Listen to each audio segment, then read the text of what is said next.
Bonjour tout le monde, j'espère que vous allez très bien. La leçon d'aujourd'hui est les figures de style. Voici le plan du cours. On va commencer par une définition très simple d'une figure de style.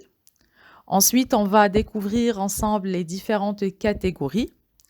Après, je vais vous proposer la liste des principales figures de style avec des exemples.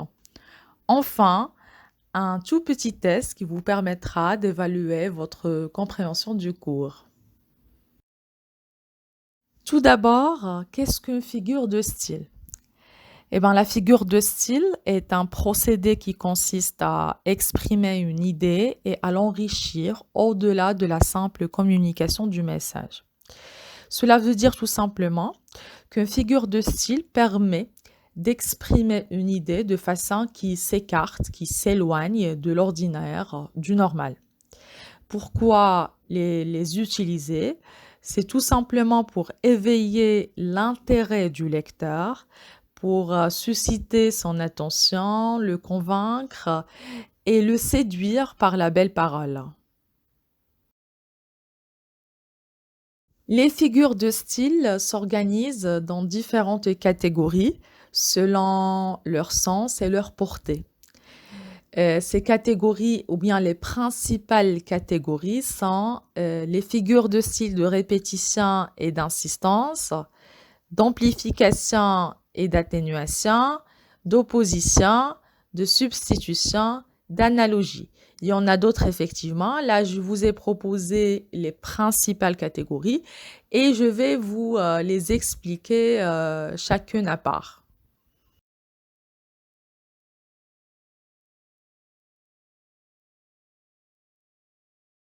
Premièrement, les figures de style de répétition et d'insistance.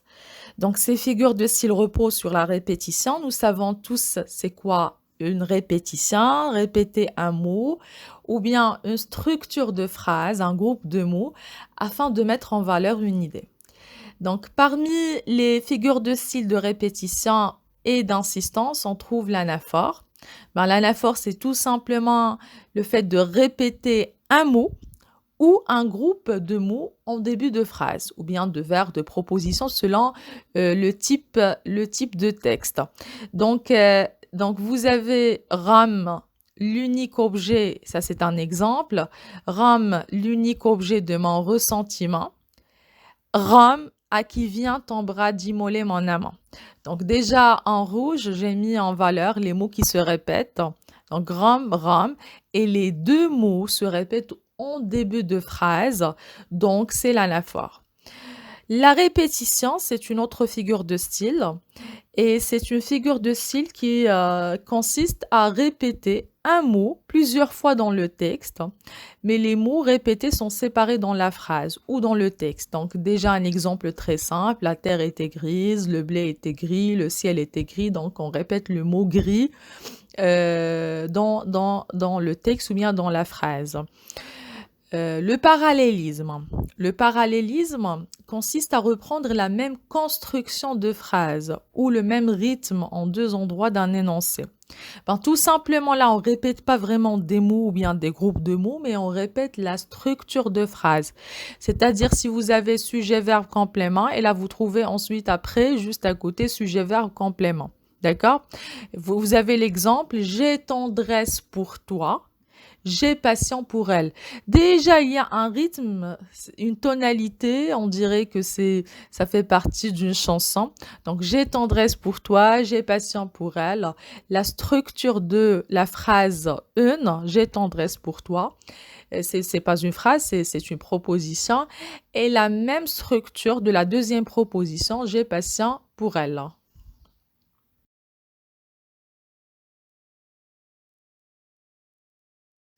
Le chiasme. Le chiasme est un parallélisme qui dispose ces termes de manière croisée selon le schéma ABBA. Tout simplement. Soit le mot, dans l'exemple, le mot A, c'est état, l'état, et le mot B, c'est prince. Donc, dans la première proposition, donc on voit que le mot A est le premier qui est cité, le mot B et le deuxième qui est cité. Donc, ce n'est pas l'État qui appartient au prince. Dans la deuxième proposition, on commence par le mot B. C'est le prince qui appartient à l'État. Et donc là, on laisse le mot à la fin. Donc déjà, si vous mettez A, B, B, A, vous allez, si vous reliez les BB avec A, B avec B et A avec A, vous allez les croiser. D'accord? Vous allez les croiser. Donc voilà ce qu'on appelle le chiasme. C'est une répétition ou bien c'est un parallélisme de manière croisée. La gradation, elle, en fait, elle permet d'accumuler des termes de manière de même nature, d'accord, des termes de même nature, de même champ lexical ou parfois même des synonymes, c'est-à-dire des mots qui ont presque le même sens. Mais dans l'intensité, elle est soit croissante, c'est-à-dire elle s'élève du petit au grand, soit de façon décroissante, c'est-à-dire elle baisse du grand au plus petit. Donc, les deux exemples que je vous propose expliquent c'est quoi la gradation, soit croissante, soit décroissante, soit qu'on appelle ascendante ou bien descendante. Donc, je me meurs. Donc, je me meurs, c'est que je suis en train de mourir, je ne suis pas encore mort. Ensuite, je dis, je suis mort. Ça y est, j'ai perdu la vie. Je suis enterré. Et donc, ça, c'est plus grave, c'est-à-dire j'ai disparu. D'accord? Je me meurs, je suis mort, je suis enterré. Et là, c'est une gradation ascendante qui s'élève. Dans le deuxième exemple, nous avons une gradation descendante qui baisse. Madame de Cambremer serait ravie, heureuse, contente. Donc, on sait bien que ravie, c'est plus qu'heureuse et heureuse, c'est plus que contente. Et là, nous avons une gradation descendante.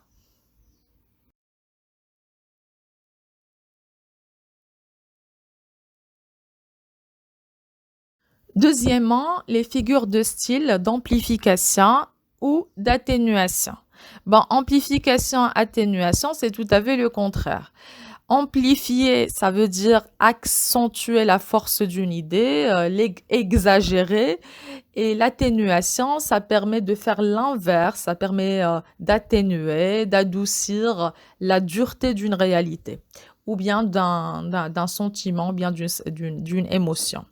Bon, là, vous avez l'hyperbole. Ben, tout simplement, c'est une figure de style qui consiste à exagérer soit une émotion, une perception, etc. Un sentiment, en le grossissant à l'extrême. Et là, l'exemple, il est vraiment très, très, très simple et très clair. Vous avez « je meurs de faim », on le dit toujours. Ben, ça ne veut pas dire qu'on va mourir, mais ça veut dire qu'on a vraiment trop, trop, trop faim. Donc, vous dites à quelqu'un « je meurs de faim » et ça, vous employez, et là, vous employez l'hyperbole. La litote, en fait, c'est une figure qui consiste à dire moins pour signifier plus. Et bien là, vous atténuez une idée afin de l'amplifier davantage. Et on emploie souvent ici la négation. Donc là, au lieu de dire à quelqu'un « je t'aime beaucoup »,« je t'aime fortement »,« je t'aime avec passion », vous lui dites « je ne te hais point » ou bien « je ne te déteste point ». Donc là, « je ne te hais point », ça veut dire tout à fait le contraire, ça veut dire je t'aime avec vraiment avec passion. Voilà, donc je ne te hais point, ça veut dire je t'aime avec passion. L'euphémisme. L'euphémisme, c'est un procédé d'atténuation toujours qui consiste à employer un mot ou une expression plus faible pour désigner une réalité plus dure. Donc, c'est afin de l'adoucir. Donc, juste un petit exemple très simple aussi. Donc, au lieu de dire à quelqu'un votre père est mort, ce qui est vraiment très choquant, le terme mort est vraiment très blessant et très choquant. Vous lui dites par exemple votre père nous a quittés. Et on comprend bien avec le mot quitter, eh ben, c'est qu'il est mort.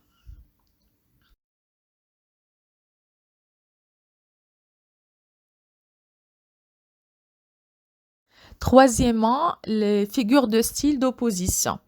Eh ben, ces figures rapprochent tout simplement des mots, des termes dont le sens est tout à fait contraire.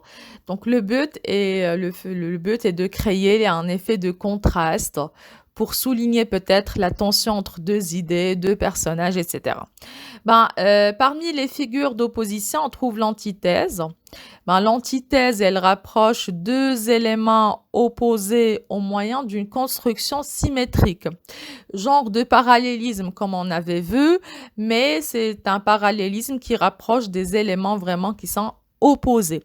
Exemple, je vis, et là nous avons sujet-verbe, je meurs, sujet-verbe.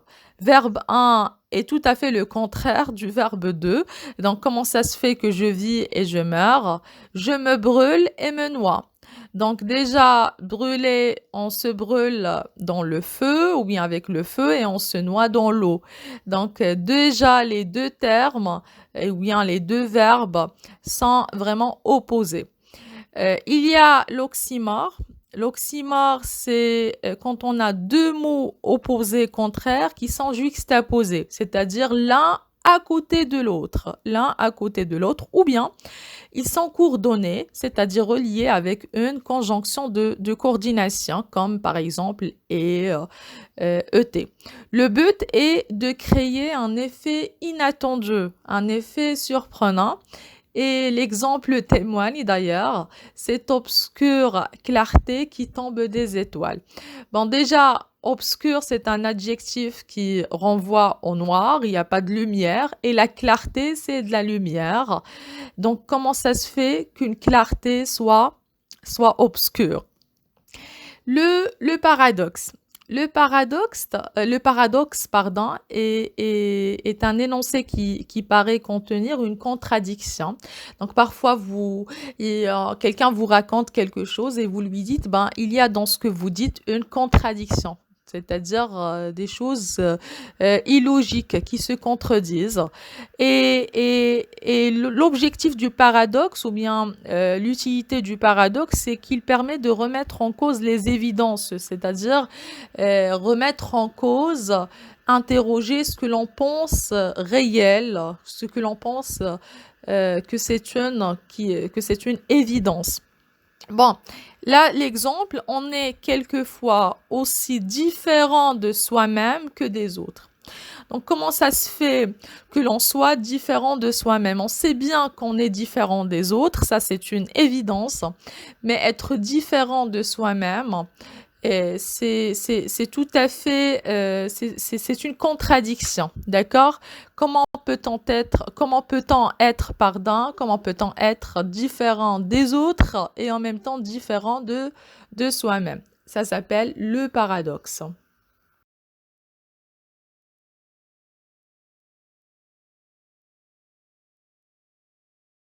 Quatrièmement, les figures de style de substitution.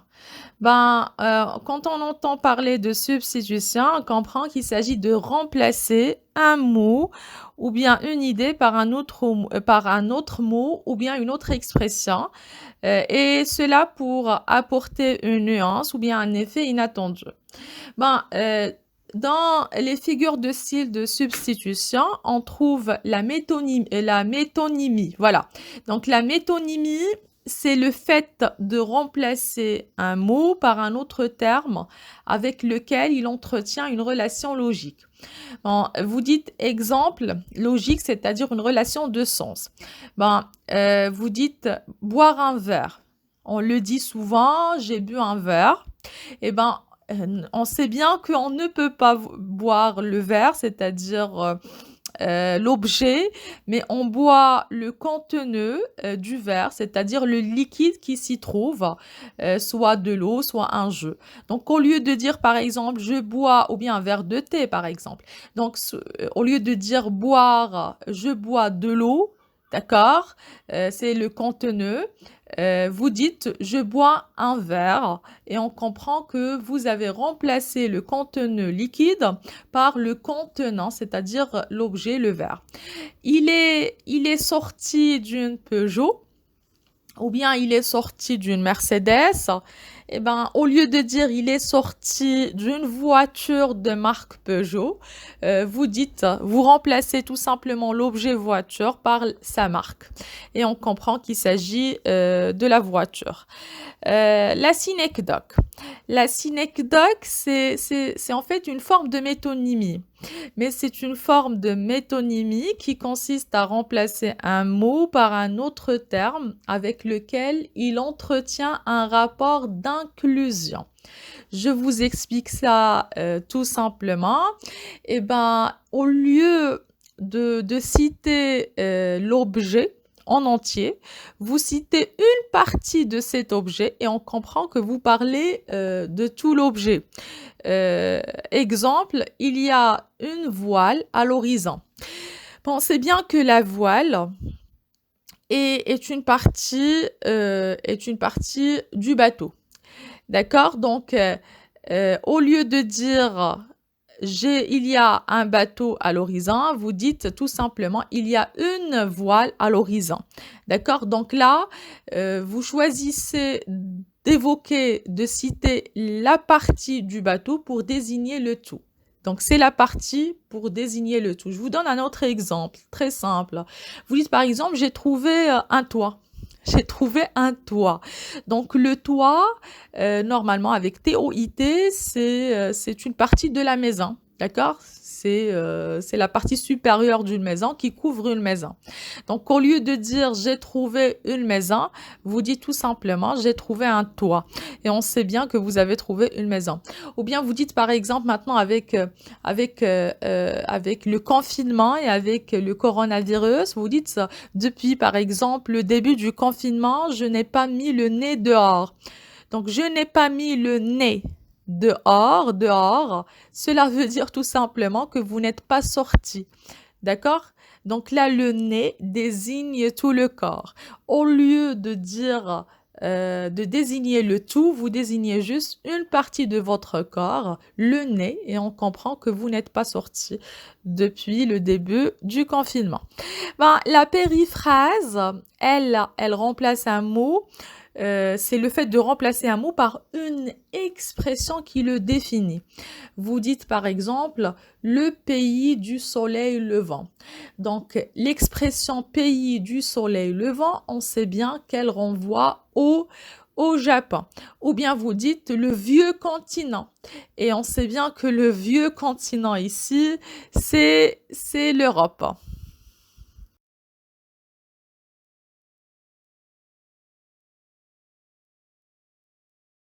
Cinquièmement, les figures de style d'analogie. Ben, pour l'analogie, il s'agit tout simplement de figures qui rapprochent deux termes, deux mots en établissant pardon, entre eux une équivalence de sens.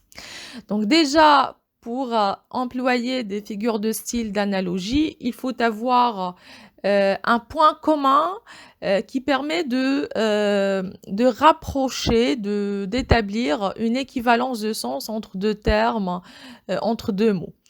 On trouve la figure de style la plus connue et la plus utilisée, c'est la comparaison.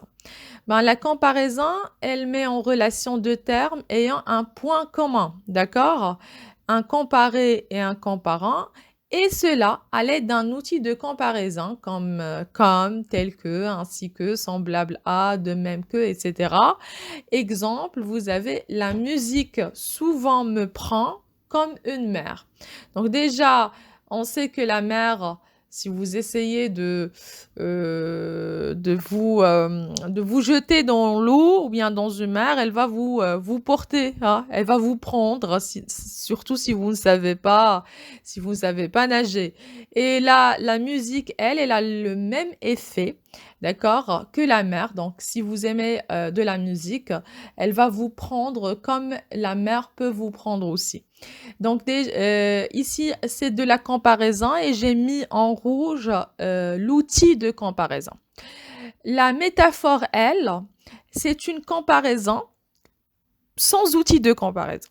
Donc vous comparez deux choses, deux objets, deux personnes sans employer d'outil de comparaison. Exemple, l'amour n'est que le roman du cœur.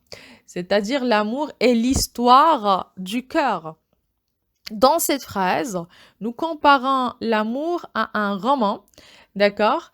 Et dans cette comparaison, il n'y a pas d'outil de comparaison. Donc, ce n'est pas une comparaison, c'est une métaphore. Bon, c'est très simple, je pense, le fait de distinguer entre la comparaison et la métaphore. Je répète, une comparaison, elle s'établit à l'aide d'un outil de comparaison, alors que la métaphore, elle est sans outil de comparaison. Passons à la personnification. Personnification, ça vient du mot personne. C'est une métaphore, d'accord, qui accorde des caractéristiques humaines à un objet, à un animal ou à un être inanimé, c'est-à-dire à un objet, un animal, ou bien, voilà, un objet ou un animal. Donc, ou bien un être inanimé, par exemple ici, Venise, la ville. Donc, vous avez l'exemple Venise pour le bal s'habille. Venise, c'est une ville en Italie. Et donc, normalement, pour le bal, c'est la fête du bal. Vous savez, le bal, c'est quand les gens s'habillent, portent des déguisements, etc. Et donc là, la ville de Venise, au lieu de dire qu'elle est décorée, donc pour le bal, on l'a décorée, on dit qu'elle s'habille. C'est comme si elle porte des vêtements. Et là, l'action de s'habiller est une action humaine. Seuls, normalement, les humains qui s'habillent, qui portent des vêtements. Donc, on accorde ici des caractéristiques humaines à un être, bien un objet, c'est un être inanimé, ou bien un objet, c'est Venise. L'allégorie, elle est proche de la personnification. Elle consiste à représenter une idée abstraite sous forme concrète. Bon, juste pour vous expliquer abstrait et concret, tout simplement, ce qui est concret, c'est ce qu'on peut percevoir avec les 5 sens. Les 5 sens, c'est-à-dire je peux voir ça, c'est avec la vue, avec l'ouïe, c'est-à-dire je peux entendre, avec le toucher, je peux toucher la chose, je peux la sentir, d'accord? C'est une odeur, donc je peux la sentir. Je peux la goûter, d'accord? Je peux la goûter. Ça peut être un gâteau, un plat, etc. C'est ça le concret. Sinon, ce que je ne peux pas percevoir avec mes 5 sens, ça s'appelle de l'abstrait. Par exemple, la liberté. Eh ben, la liberté, on peut pas la voir. On peut pas la toucher, on peut pas la sentir, on peut pas l'entendre, on peut pas, on peut non plus la goûter. Donc c'est une idée abstraite.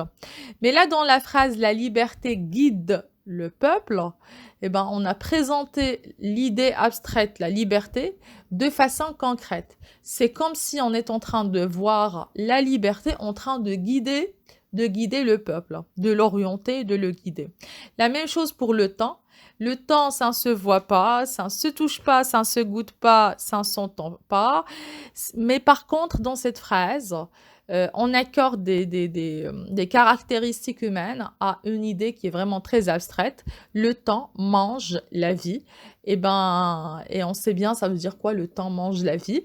Et là, le fait de manger, c'est quelque chose qu'on peut voir. C'est un acte, une action qu'on peut voir avec ses yeux, qu'on peut même entendre si jamais quelqu'un est en train de grincher, de grignoter les aliments avec ses dents, etc.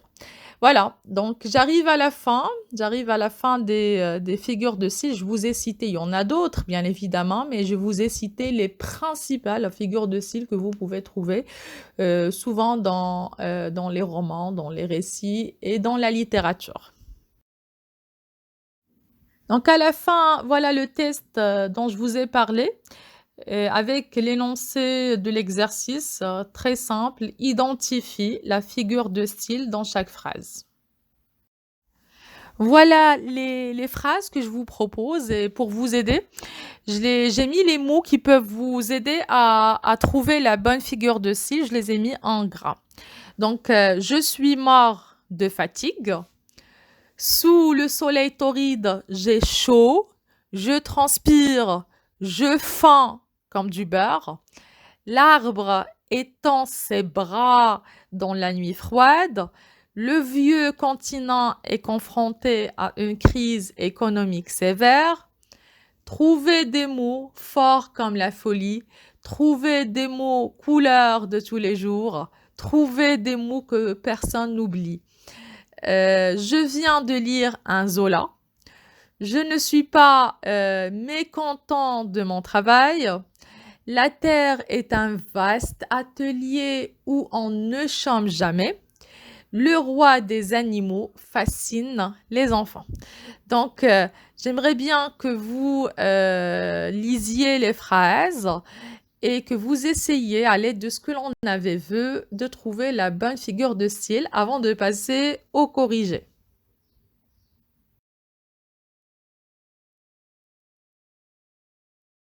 Voilà donc le corrigé du test. Je suis mort de fatigue, c'est l'hyperbole. C'est d'ailleurs une figure de style d'amplification, d'exagération. Sous le soleil torride, j'ai chaud, je transpire, je fends. C'est une gradation et vous pouvez ajouter à cette gradation qu'elle est ascendante, qu'elle est croissante, ascendante. L'arbre étend ses bras. Donc, les bras, normalement, c'est un trait humain. Ça fait partie du corps humain. Et donc, c'est une personnification. Le vieux continent, on sait bien que le vieux continent, c'est l'Europe. Donc, on a remplacé le terme par un groupe de mots. Et donc, c'est une périphrase. Je viens de lire un Zola, c'est-à-dire je viens de lire le roman de Zola, ça peut être Germinal. Et donc là, je remplace le roman par l'auteur de ce roman, c'est la métonymie. Je ne suis pas mécontent de mon travail, ça veut dire que je suis très très content de mon travail et ça s'appelle la litote. La Terre est un vaste atelier où on ne chôme jamais. C'est une métaphore parce qu'on compare la Terre à un vaste atelier, sauf que c'est une comparaison sans outil de comparaison. Donc, c'est une métaphore. Le roi des animaux fascine les enfants. Donc, roi des animaux, c'est une périphrase. C'est un groupe de mots qui remplace le lion. Donc, le lion fascine les enfants. Voilà. Voilà, j'arrive à la fin de cette leçon. J'espère que vous l'avez bien assimilée et comprise. Et je vous dis merci de votre attention et au revoir à la prochaine leçon.